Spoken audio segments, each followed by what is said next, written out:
டேஸ்டான ஈஸியான வால்நட் சட்னி எப்படி செய்யுதுன்னு பார்க்கலாம். வானலில் அடுப்பில் வச்சுட்டு எண்ணெயை ஊற்றிக்கணும். நான் இப்போ 2 டேபிள் ஸ்பூன் ஊற்றிக்கிறேன். எண்ணெய் கொஞ்சம் காயட்டும்.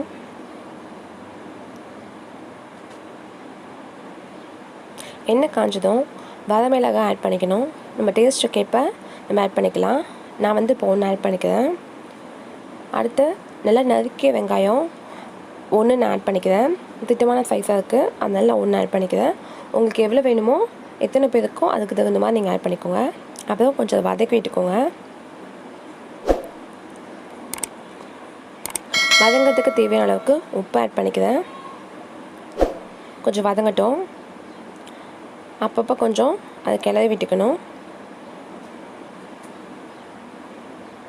ரொம்பவும் வதங்கி போகாமல் ரொம்ப வதங்காமே இல்லாமல் திட்டமான ஒரு ஸ்டேஜில் வந்து அது வதங்கணும். அப்போ தான் வந்து நம்ம சட்னி அரைக்கும் போது அது சூப்பராக இருக்கும்.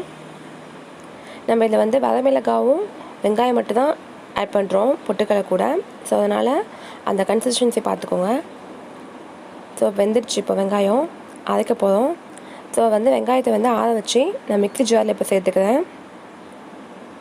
பாருங்கள், அந்த வரமிளகாவும் வதக்கின வெங்காயத்தை மட்டும் நான் மிக்ஸி ஜாரில் சேர்க்குறேன். அடுத்து இந்த சட்னிக்கு தேவையான அளவுக்கு நம்ம வந்து பொட்டுக்கடலை சேர்த்துக்க போகிறோம்.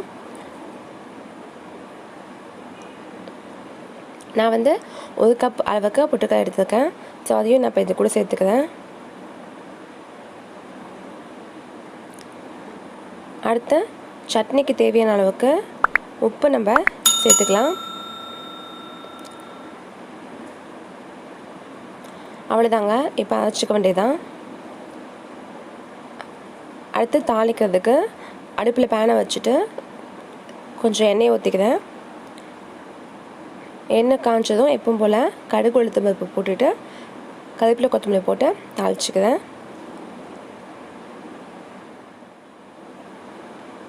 தாளிச்சதை நம்ம அரைச்சி வச்சுக்கிற சட்னியில் ஊற்றி அதை கலக்கி விட்டுக்க வேண்டியதான்.